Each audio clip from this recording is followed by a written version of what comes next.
Hello, it is Matt, and I am back with. Well, I'm back with this. It's the Squier Mustang, and I thought I would do the fret ends on this episode. So you'll have to excuse me. I am super tired. Spring has sprung where I am, and we've got this little sort of like spare block nature reserve near my house. And it turns out that every bird on earth likes to come and hang out and chirp from 4 till 5 a.m. each morning. Nature is a wonderful thing. But I'm pretty sick of it. Anyway, this is my cross to bear. Your cross to bear is watching this video of me rambling about fret ends. Okay? So now I thought I would film this, but it turns out I'm bad at filming stuff. So I did take some little pre-video of the fret ends. And you'll notice there's no guitar attached to this. I've taken the guitar off the body, or I've taken the neck off I've taken something apart. And now they're not together. Notice this, the general lack of guitar here. I have done that very much on purpose, because when I'm doing this, I don't want to wreck the other bit. Look, I've been playing with guitars for a long time, but I know that things can go wrong. So when you've got the chance, and while there's no strings on and, all that sort of stuff, and you can take the neck off to do a job, do it. Do that. That's all the advice I've got for you this week. If you can take the neck off to do some work on the frets, do that. So why I did this, and I took a short little video of what the fret ends look like before I started work on this. And I'm going to try and put it up. I'm super shaky this morning. I even had it in a gimbal, and turns out macro shots and shaking don't mix, but you can kind of get the idea. And I'll freeze frame it on the fret end that kind of best represents what I'm trying to nullify with the work that I'm doing on the fret ends. Okay. And you can kind of see now when they install frets, they bang them in or press them in. And then for the ends, they trim them off, and then they use a bevel file, which I should have. Anyway, they use a file, at a sort of 30-degree angle or whatever degree angle. And it makes that nice little bevel on the thing, because otherwise your frets would be straight and it would be weird. But generally guitars have that. Now, in a cheap guitar like this, they kind of just stop. They're not giving any attention to the fret ends, because why would they? It takes a lot of time to get them nice. So they're not going to do that in the factory. So that we're going to do it today. And you don't have to do this. Okay. I'm just doing it because I thought it would be nice and it was a good thing to demonstrate. And it is something that you could do yourself. So I'll put up the fret that best demonstrates what happens. So you can sort of even see some file marks in this. And you'll see that the fret end sort of goes like this. Let me put this down. Your fret sort of goes along like that, and then the fret ends like this. Okay. So when you feel a sharp fret end, there's actually quite a few things that can feel sharp. And we're going to address them all, except for one. So there's an edge here on the bevel, this edge. Maybe I can draw it on the thing. And that edge can feel sharp because they just leave it. Also, where it meets the fretboard, these two edges, the outer edges, are literal points, and they have to kind of go less. We'll smooth them out. The other thing that'll happen, and it won't really happen on a new guitar, because like this guitar is not old. I can't even remember. Wait, it said April this year. It's not old enough to happen, but you know, some people bring in their guitars and they're like, my fret ends went sharp, and the frets didn't do anything. What happened was the wood shrunk away from, you know, because timber's just a thing. And if you don't keep your fretboard moisturized, or sometimes it's just the wood decides to change, it'll shrink. It'll shrink away, and your frets don't shrink. So they're left protruding, and then you have to file them down and address it that way. This is not the case for this. We've just got some fast work fret ends, and we're going to make them nice. So that's what they look like. And how I address them is in a couple of ways. So I did it predominantly with three things, maybe four. So to address that, the little arc, the sharp edge arc on the top of the fret, I used my crowning file. This is one of them. I've got every kind, but this one, it's a diamond tip, whatever, something. You probably don't want to buy one of these, actually. It was pretty expensive, but it's lasted 10 years. This one has the profile of a fret or two frets in it. So it's sort of curved, or rather, I should do that. It's curved like that. So what I can do, what I did, is just sort of take the profile of it and just ran it up the frets, just on the edge, just to kiss off that little edge.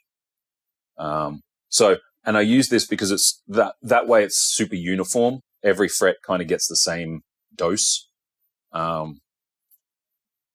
you can do it with a triangle file, or you can do it with whatever you've got. It's just, it'll be more laborious. So if you've got one of these, try that, see how you go. Now for the points at the edge where it meets the fretboard, I use a particular file that I bought 20 years ago. I don't even know. But I use this little thing almost every day, except when I lose it because it's little. I should probably tie something to it. Or anyway, it's good.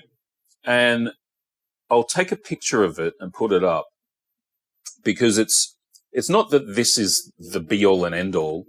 And I've got a different version that I got StuMac too. And it's reasonably similar. But the idea is that it's a file, a really fine file, and two sides, the outsides, have the grit on them, like have the filey teeth on them, and then one side is completely flat, no teeth, nothing, and the other one is also completely flat, but it's got a bit of a curve on it. So what that means is I can run this along the safe side. I can put this against the timber, and I can just sort of roll it to take those little teeth off the edge of the fret. And I have to do that a few times to kind of get it nice. It's a bit tedious, but you'll get there. And now, then I actually used a little bit of wet and dry. And this is 800 grit. Wet, just a tiny bit, just to sort of kiss the ends. And then, and I can hear the cries of anguish from other guitar techs already when I say, then I used some steel wool. Now, I use steel wool. It's 4-0 steel wool, and I do not use it in this room. This room is where I do electronic stuff and clean setup work. and I will never bring steel wool into this room. That is not happening. I have another space over there where I do drilling and sanding, and the CNC's over there. And that's where I do steel wool stuff. And I use it because it's really good at conforming to weird shapes, honestly. So I use a little bit, and I just sort of rubbed it over the edges. And then I just gave it a quick run on a buffer, just to sort of see where I'm at.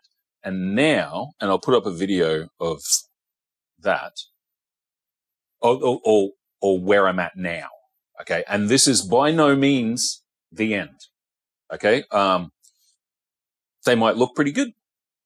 I think they could look better, and my camera work should definitely get better. But now I can sort of see where I'm at. There's a few that need a lot more work, and a few that are great. But you'll notice that the top bit is nice and smooth.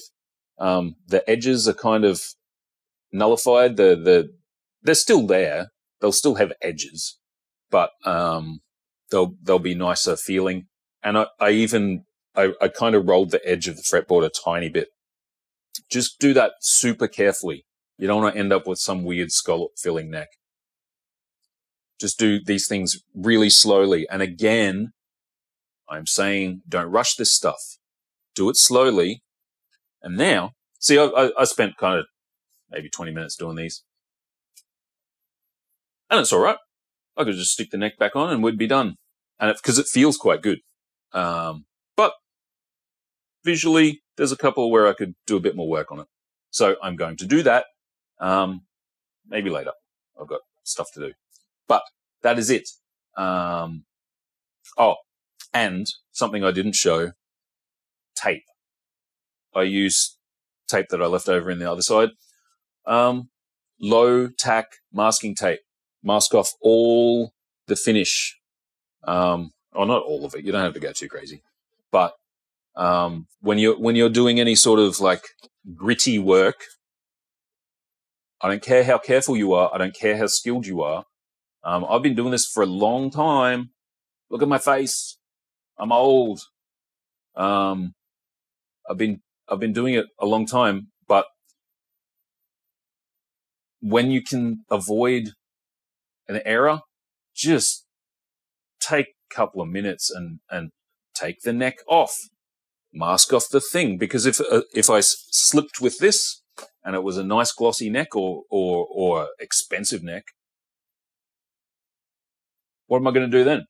I'll fix it. But you get my drift. When there's a chance that you can avoid injury, just do it.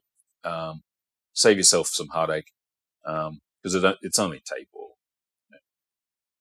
Anyway, I'll stop talking to you like you are children, and just assume that we'll get there, and we'll get there with this guitar. I know this seems like a tedious process, and this is P.S. This is not part of a normal setup. Okay, I may have changed the goalpost on this guitar because I kind of want it to feel pretty good. I wouldn't really do this to a guitar that came in for a setup. Actually, I definitely wouldn't do this to a guitar that came in for a setup, unless it was requested, or it really, really, really needed it, and then I kind of do a quicker version. But yeah, generally this will scrub up quite nice. So I'll keep going with it. And then next episode we can put the neck back on, maybe get some strings on it, and see how it sounds with the new electronics, how it feels with the new bridge. And then I got to replace the nut, and then set up and get it out of my life, which will be excellent. And we can get on to other things, because we always have other things. Anyway, that's me. I'm done.